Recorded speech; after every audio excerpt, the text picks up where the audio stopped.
안녕하세요. 계명대 이성용 교수입니다. 오늘은 경찰의 아동 학대 대책을 짚어봅니다. 생후 16개월밖에 안 된 정인이가 양부모로부터 심각한 학대를 받고 사망한 사건. 특히 3번의 경찰 신고가 있었는데도 경찰이 학대 아동을 보호하기 위한 최소한의 조치도 취하지 못한 점, 변명의 여지가 없죠. 양천 경찰서장과 여성 청소년과장은 대기 발령 조치됐고 경찰청장이 직접 사과를 했습니다만, 보다 중요한 것은 어디에 문제가 있고 어떻게 개선할 것인지가 되겠죠. 사실 그동안 경찰청, 보건복지부, 지자체에서는 아동학대를 방지하기 위한 많은 제도적 개선을 진행했습니다. 하지만 제도가 잘 되어 있는 것과 현실에서 이것이 실천되는 것은 별개겠지요.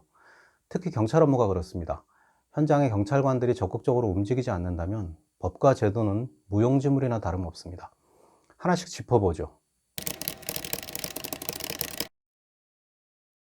그렇지 않습니다.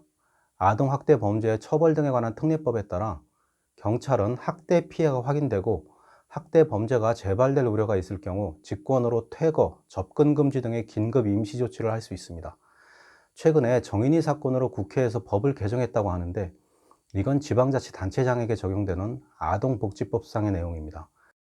경찰은 아동복지법이 아닌 아동학대 처벌법을 적용받고 있고, 이 법에서는 이미 오래전부터 아동학대 가해자를 피해 아동으로부터 즉시 격리시킬 수 있는 강력한 권한을 부여하고 있습니다. 그럼 문제는 어디 있나요? 법이 제대로 작동하지 않는다는 것이죠. 즉, 법 제도보다는 소극적인 행태가 문제입니다. 아동복지법, 아동학대처벌법 등 지금의 법령도 사실 연구자인 저도 다 파악하기 어려울 만큼 복잡하고 많은 내용을 담고 있습니다. 경찰 실무자들은 더 말할 것도 없습니다.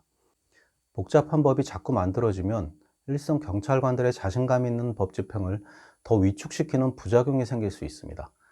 근본적인 문제는 왜 경찰관들이 법에서 정하고 있는 긴급 임시조치 같은 권한을 과감하게 행사하지 못하는가 하는 것이죠.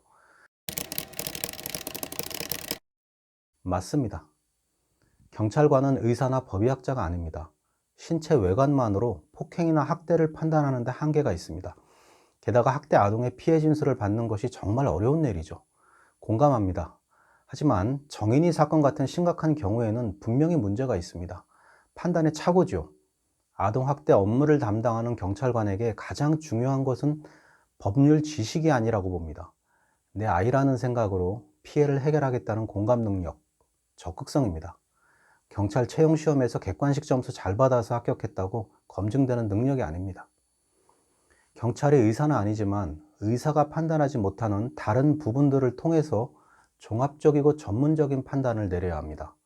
의사 소견, 주변 이웃들의 진술과 반응, 어린이집 교사의 의견, 부모의 태도와 피해 아동의 반응, 가정 내 환경과 집 주변 CCTV 등을 종합적으로 판단하고 학대 여부를 수사하는 것은 경찰이 전문가가 되어야 합니다. 경찰은 안티 어비스 폴리스 오피서, 즉 APO라는 학대 예방 경찰 제도를 만들어 시행 중입니다. 전국의 APO가 현재 650명 수준이고 앞으로 1000명까지 증원될 계획이라고 합니다. 그런데 APO라고 이름만 세련되게 붙인다고 전문가가 되는 것은 아닙니다. 전문가가 되려면 전문 교육과 전문가로서의 자부심과 사기가 보장되어야 합니다. 신임 직원들 강제로 발령내고 너 APO야 잘해봐 이래서는 안 되겠죠. APO를 경찰관들이 희망하는 직책으로 만들어서 많은 지원자들 중에서 전문가를 선발하는 시스템이 되어야 합니다. 저는 경찰 인력이 결코 적다고는 생각하지 않습니다. 업무가 다양하다 보니까 많은 책임감을 가지고 고생하는 부서도 있는 반면 같은 봉급을 받으면서도 별로 일하지 않는 부서들도 있습니다. 이런 차이가 최소화되도록 부서별 인력에 대한 조정이 필요합니다. 이제 우리 사회에서 시위 관리하고 사회 정보 수집하는 공공안전부서는 최소한으로 축소시키고 민생 치안 분야로 대폭 이관해야 합니다. 권위적인 계급 문화 개선도 필요합니다. 경감, 경정도 현장에서 같이 뛰고 담당 사건을 직접 배정받아서 처리할 수 있습니다. 경찰은 일정 직급 이상만 되면 실무를 하지 않고 결제하고 관리하는 관행이 있습니다. 과감히 개선해야 합니다. 경찰청에서도 아동학대 사건은 경찰서장이 직접 지휘하도록 개선 방안을 준비하고 있다고 합니다. 과거 아동학대 상황에서 적극적으로 분리조치를 하다가 부모로부터 민형사상의 고소와 민원으로 인해 소송과 징계에 시달린 경찰관의 경험담이 언론에 보도되었습니다. 저도 경찰을 경험했기 때문에 정말 그 어려움과 고생을 충분히 공감합니다. 하지만 경찰 업무를 수행하다가 발생하는 피해나 과실에 대한 민형사상의 면책제도가 가능한지 법을 전공하는 저로서는 상당히 우려됩니다. 외국의 예를 들면서 경찰 직무 수행에 대해 민형사상 면책권을 주장하는 학자도 있습니다만 법을 제대로 이해하지 못하고 있다고 생각합니다. 우리 헌법은 모든 국민에게 민사재판, 형사재판을 제기할 수 있는 재판 청구권을 보장하고 있습니다. 만일 특정 집단에게 특별한 면책의 권리를 주게 되면 소송을 제기하고자 하는 상대방 시민들의 헌법적 권리를 제약하는 문제가 발생합니다. 그래서 외교관 이외에는 면책특권이라는 표현조차 함부로 사용하지 않습니다. 면책특권이 없더라도 전문가적 경찰의 판단은 존중되어야 합니다. 일반적으로 현장 경찰관이 그 상황에서 최선의 판단을 했다면 설사 결과가 잘못되었다 하더라도 정당한 공권력의 행사로 그 판단의 결과를 인정하고 법원에서도 이를 존중합니다. 행정법에서는 이러한 행정기관의 판단의 권위를 판단의 여지라고 표현합니다. 물론 경찰은 일반적 시민들의 인식 수준, 즉 사회적 통념에 더해서 본인이 가지고 있는 전문적인 경험과 지식을 통해 현장 상황을 판단해야 합니다. 아쉽게도 정인이 사건 담당 경찰은 학대 수사 경찰로서의 전문적인 식견뿐만 아니라 일반 시민이 가지는 사회적 통념에 따른 상황 판단도 서툴렀다고 생각합니다. 소방관이나 경찰관이 긴급 자동차를 운전하다가 교통사고로 인적, 물적 피해를 발생시키는 경우 처벌을 감면받을 수 있도록 2016년 도로교통법이 개정되었습니다. 마찬가지로 APO의 업무 처리 과정상의 책임도 감면하자는 주장이 있습니다. 하지만 사안이 다릅니다. 자동차 운전과 달리 경찰의 강제권 행사는 근본적으로 강력한 공권력 행사입니다.